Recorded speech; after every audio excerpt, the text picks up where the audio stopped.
मला आहे का नाही साहेब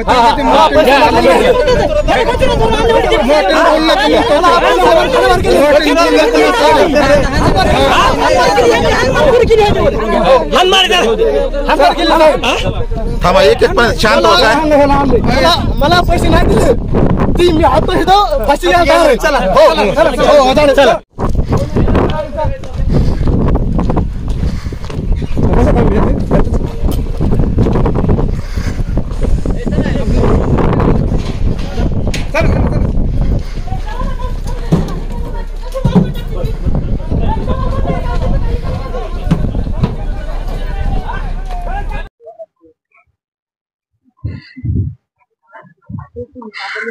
त्या माणसाला फक्त एक वेळेस आमच्याकडे आणा एवढं म्हणणं आहे आमचं.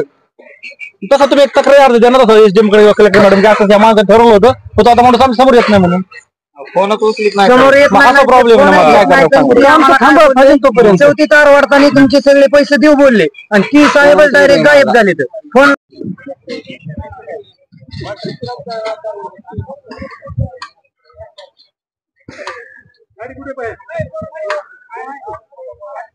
जिल्ह्यातील पाटोदा तालुका आणि बीड तालुका या ठिकाणी पवनचक्की कंपन्यांची दांडगाई आपल्याला पाहायला मिळते.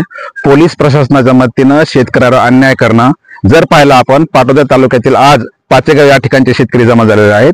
या काही शेतकऱ्यांना मावेजा दिलाच नाही, काहींना 1000 रुपये फुटाप्रमाणे ठरवलं, मात्र आता 49 रुपये घ्या म्हणतात. पहिल्या अधिकाऱ्यांनी ज्यांनी तुम्हाला ठरवलं ते आता निघून गेले म्हणतात, त्यांचं तुम्ही बघून घ्या म्हणतात. त्याचबरोबर काही ठिकाणी पाहिलं आपण चेक बाउन्स झालेले आहेत, चेक वटत नाहीयेत ते, आणि काही त्या ठिकाणी मावेजा न देता तारा ओढण्याचा प्रयत्न आहे. आणि त्या शेतकऱ्याच्या मुलांनी समजा अडवण्याचा प्रयत्न केला तर त्याला गाडीमध्ये घालून झोंग्यामध्ये पिंजऱ्यामध्ये घालून अगदी आरोपी प्रमाणात नेण्यात आलेला आहे.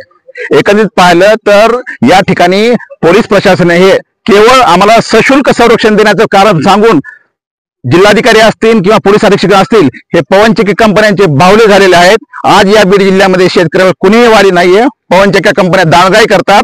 अधिकारी आणि सर्व प्रशासन, महसूल प्रशासन हे आर्थिक अगदी 7 लोट ज्याला म्हणतो आपण त्याला पैसे खाऊन शेतकऱ्यांना पिळवणूक करत आहेत, दाबदडप करत आहेत. आणि संबंधित प्रकरणामध्ये प्रशासनाने लवकर लक्ष नाही दिलं तर ज्याप्रमाणे घटना मसाजोग मध्ये घडला भविष्य काळामध्ये यावर खून पडतील. त्यामुळे पोलीस अधीक्षक जे आहेत त्यांनी याकडे लक्ष द्यावं आणि नवीन जिल्हाधिकारी जे एक जॉन्सन साहेब आहेत त्यांनी या शेतकऱ्यांना न्याय द्यावा अशी आमची मागणी आहे. तेज वार्ता न्यूज नेटवर्क को सब्सक्राइब करें और बेल आइकॉन प्रेस करें।